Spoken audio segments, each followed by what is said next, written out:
Hi, I'm Sarah. I'm the director of Luna. We've been working for the last few weeks on the snippet of an idea of a story that Miranda, the creative producer of Theatre Hullabaloo, came up with. And we've been working on creating Billy's bedroom, on creating on working with the actors on songs, on the words that Billy speaks, the words that Luna speaks, and you'll have to come and see the show if you want to know how Luna speaks.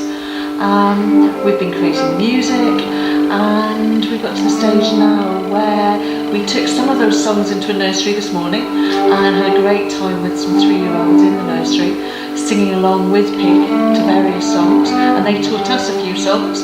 They taught us 5 Little Peas in a Pea Pod, and what we're really excited about is that next week a whole load of audiences of children and their families will be coming to actually see our story and see Pig and Billy and Luna and how their friendship develops.